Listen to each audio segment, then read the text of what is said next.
Olá, meu nome é Carla Furtado e eu sou uma mulher branca de cabelos cacheados e castanhos. Eu estou vestindo uma blusa branca e estou no estúdio com fundo cinza escuro. Sejam bem-vindas e bem-vindos ao Microsoft Brasil Podcast. Seguimos para o segundo episódio da série sobre sustentabilidade nas empresas com a Juliana Dalben, que é gerente sênior de marketing de produto para a indústria na Microsoft.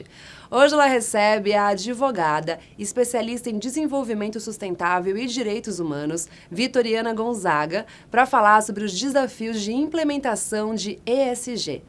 Como utilizar os dados recolhidos para os fins de sustentabilidade? O que diversidade de pessoas tem a ver com isso? E que fatores têm que ser incorporados para que as instituições de fato passem pelo processo do ESG e usem o seu poder de indução social com mais eficiência e propósito? É o que vocês vão descobrir agora nessa conversa. Muito obrigada, Carla. Meu nome é Juliana, eu sou uma mulher branca, tenho cabelos loiros, lisos, estou usando uma blusa azul e tenho fundo desfocado. Olá, eu sou a Vitoriana Gonzaga, eu sou uma mulher branca de cabelos castanhos claros longos, mas no momento eu tô com o cabelo preso, o cabelo ondulado também, tô com o fundo desfocado e tô sorrindo porque eu tô muito feliz de estar aqui com vocês. Muito obrigada, Vitoriana. Hoje, meu nome é Juliana, como eu falei, nós estamos aqui para o segundo episódio do podcast sobre sustentabilidade para a Microsoft Brasil. E a Vitoriana Gonzaga é minha convidada especial de hoje. É um prazer ter você aqui. A Vitoriana é advogada, especialista em desenvolvimento sustentável e direitos humanos, e ela tem uma vasta produção acadêmica e profissional na área. Então, nós estamos aqui hoje para falar sobre sustentabilidade além do ambiental, além do ambiental. Bom, Vitoriana, eu gostaria de começar o nosso bate-papo de hoje falando sobre ESG e sobre a dificuldade de implementação, né? Qual que é o papel disso das companhias e qual a sua visão pelo que você tem visto no mercado hoje? Bom, Juliana, eu acho que tem alguns pontos aí, né, que quando a gente fala em ESG, primeiro compreender que as dificuldades de implementação também estão associadas por esse tsunami, esse boom que a gente viu, acompanhou. Então, claro que tem esse momento de compreensão e adaptação. A temática de sustentabilidade não é de hoje, muito pelo contrário, já são algumas décadas, então também não dá para dizer que é uma coisa que todo mundo foi pego desprevenido, porque não já vem há um tempo essa temática sendo abrangida, mas o que eu queria iniciar é dizendo sobre o interesse de ESG no Brasil. Uma pesquisa recente apontou, né, uma multiplicação aí dessa busca. Então, uma pesquisa do Google Trends, a pedido do Valor, apontou que cresceram as buscas pelo tema de ESG no Brasil em 150%, em comparação a 12 meses anteriores. Essa pesquisa foi feita nos últimos 12 meses, de 21 até fevereiro de 2022. O Brasil foi o país latino-americano que mais pesquisou a sigla ESG nos últimos 12 meses e está entre os 25 países no mundo que mais buscou pela temática no período. Então, aí eu acho que é interessante mostrar como o ESG bateu recorde no Brasil, né? Um recorde de busca. Acho que nunca os brasileiros buscaram tanto essa temática, o que mostra muitas coisas. Então, primeiro, essa ampliação, esse crescimento da compreensão dos impactos das atividades empresariais, da responsabilidade das empresas. Eu sempre costumo dizer que se as empresas compreendessem, né, que a capacidade de transformação delas positiva, se elas se entenderem responsáveis pela solução dos desafios que o planeta enfrenta, a gente conseguiria responder aos desafios muito mais rápido. A gente pensa que hoje as empresas são grandes indutoras da sociedade, com tecnologia, inovação, com geração de emprego. Então, se a gente conseguisse essa compreensão das empresas de maneira genuína mesmo, verdadeira, eu acho que a gente avançaria muito.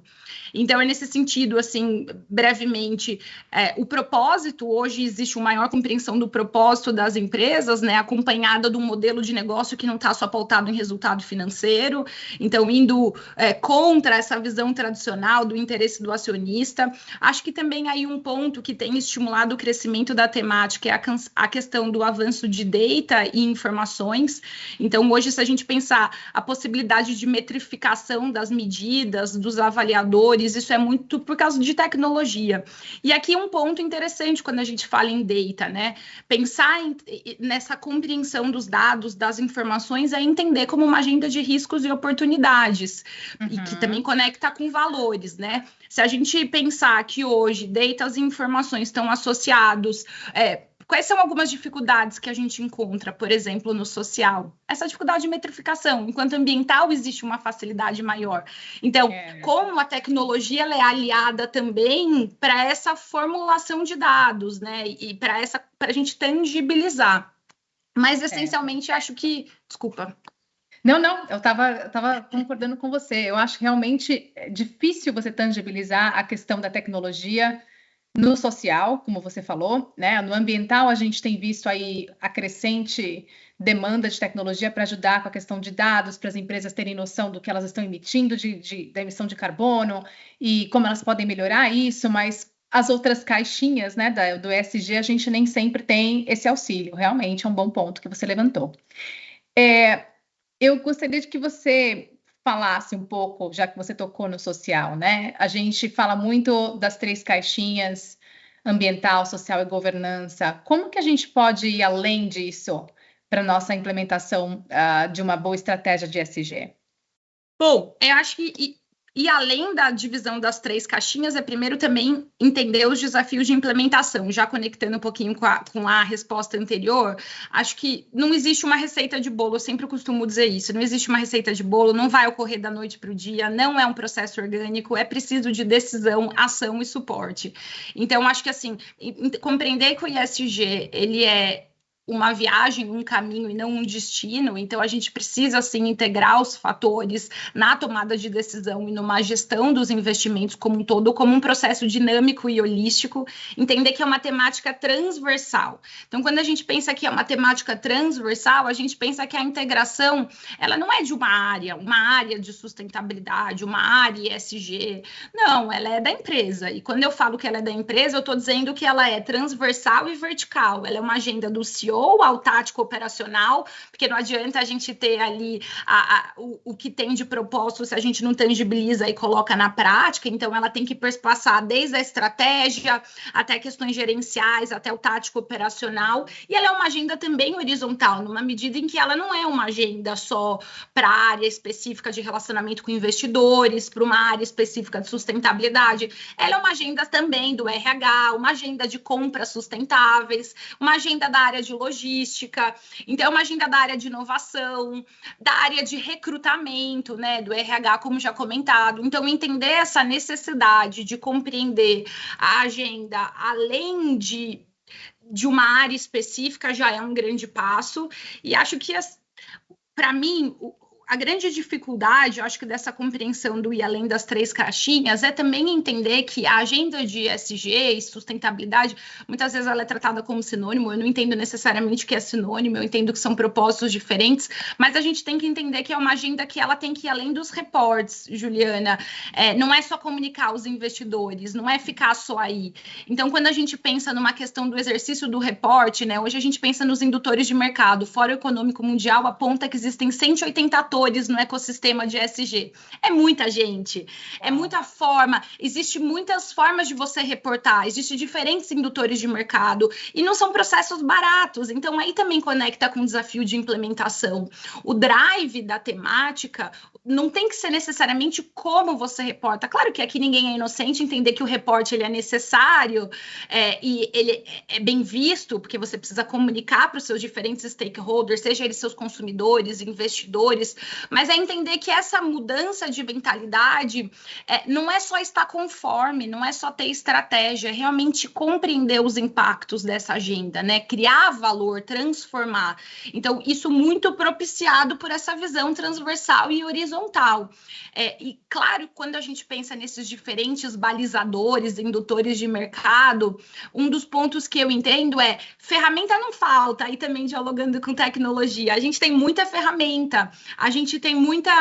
O mercado está num sentido de convergência, de compreender que a gente precisa de um ferramental padronizado, de compreender que esses diferentes atores, os diferentes laços e diferentes relatórios, ele onera muitas vezes a empresa. Então, essa produção de dados, ela também tem que ser muito cuidadosa, porque ela não pode gerar aquela frustração. Eu produzo dado para quê, né? Exato. Então, os dados, eles têm que ter a capacidade, muitas vezes, de também se dialogarem. Por que eu exijo da empresa um GRI, um SASB, um TCFD, se muitas vezes, para a área de atuação, o setor que ela atua, ela consegue corresponder ao que o que pedem dela. E aí também vem um ponto interessante, né? A gente pensa na produção de dados, mas a gente tem que pensar no requerimento de dados. Os bancos requerem dados, os seus investidores, os diferentes bancos têm diferentes pedidos de dado. Então, essa produção incessante de dados dentro das empresas,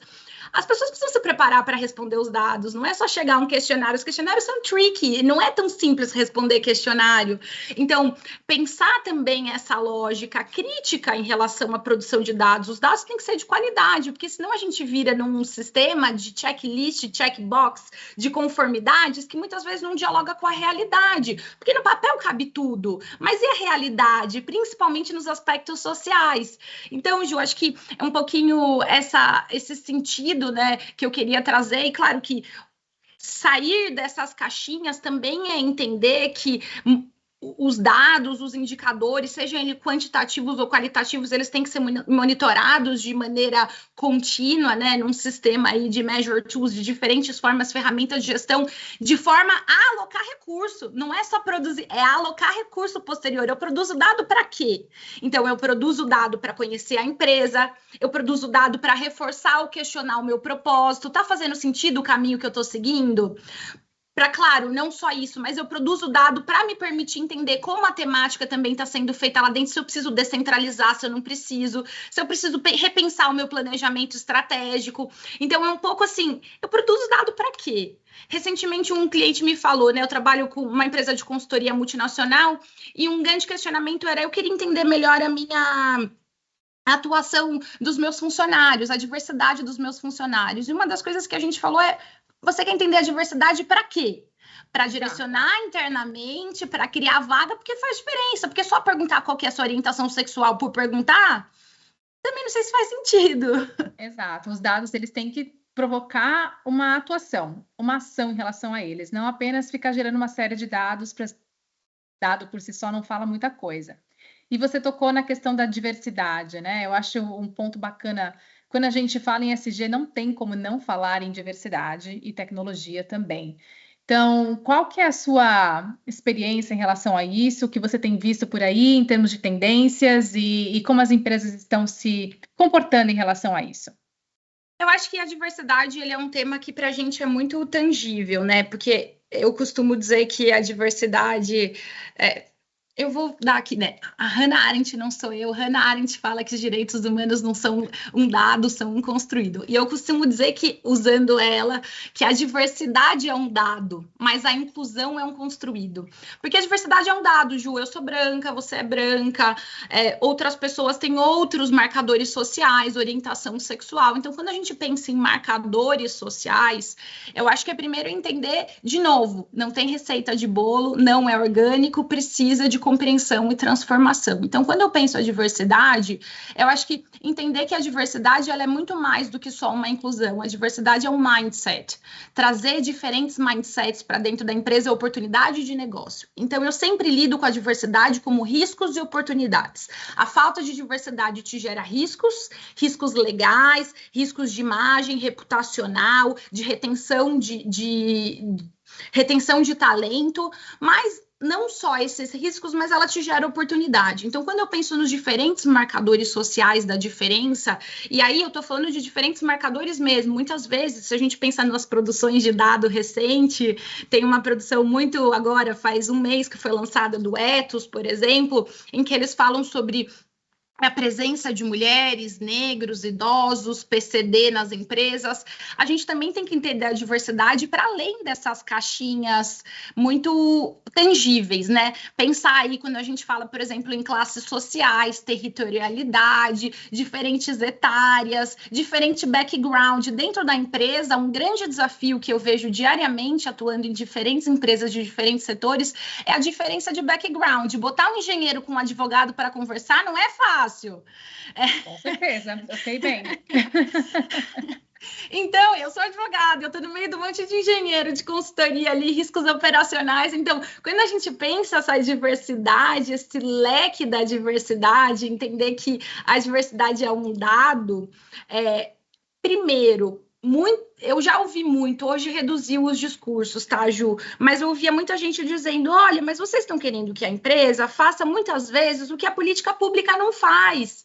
Porque se a política pública não inclui, eu preciso incluir. E daí eu demorei, inicialmente eu tinha uma certa restrição com esse tipo de fala. Hoje eu entendo de onde vem essa fala. Eu entendo que vem muitas vezes daquela empresa presente no território onde o Estado não está, que vem daquela empresa que leva 5G para o campo, a empresa que leva vicinal, rodovia, tecnologia, gera emprego onde o Estado não está presente. Então, eu entendo que muitas vezes, quando a gente cobra a diversidade de uma empresa, pode parecer que é só uma cobrança. Existem tantos pontos positivos que a empresa faz e que ela proporciona, inclusive inclusão, sim, inclusão nesses territórios, quando você leva a geração de emprego para territórios ermos do país.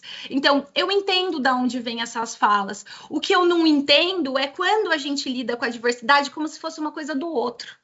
A diversidade não é do outro, a diversidade é nossa. E se eu estou falando que a empresa cresce e precisa de pessoas, eu preciso olhar para a diversidade para que a empresa cresça.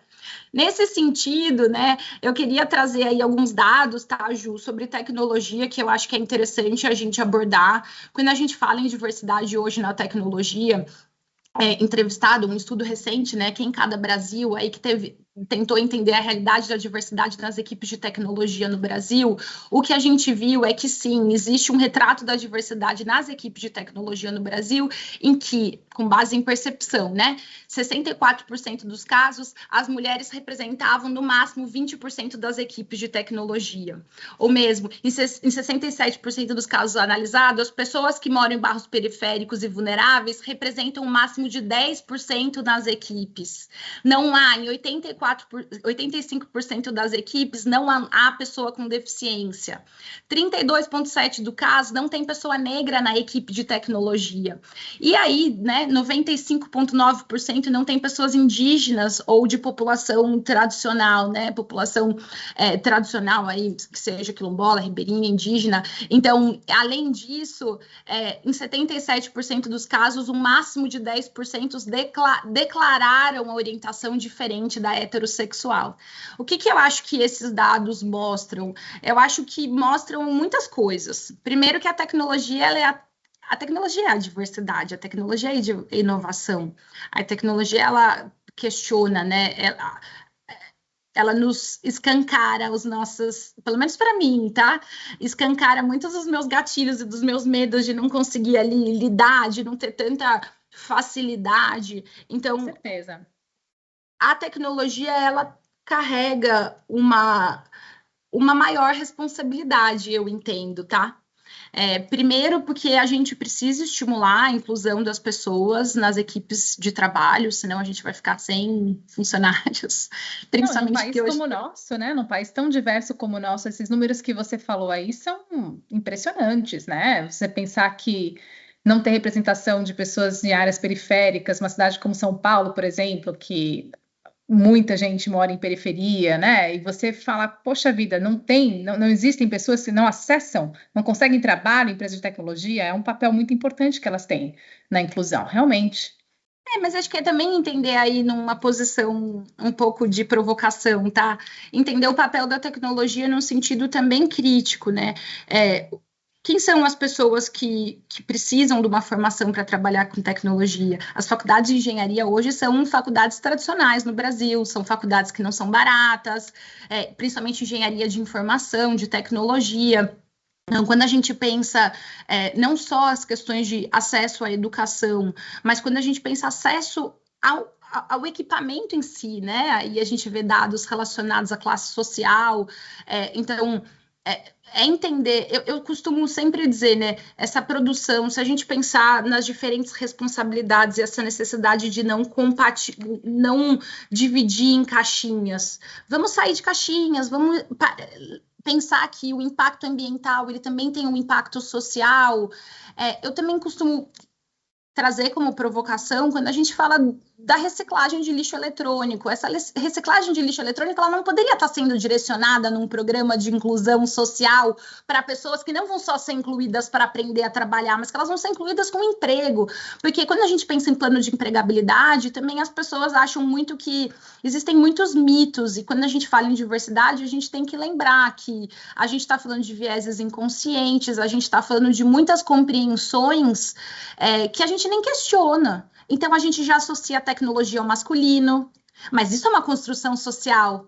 A gente associa a tecnologia à possibilidade de comprar aparelhos super tecnológicos, mas isso traz uma questão também social aí de acesso. A gente associa a tecnologia, muitas vezes, a um tipo de skill, mas o mercado da tecnologia tem outros skills que podem ser... que podem ser absorvidos.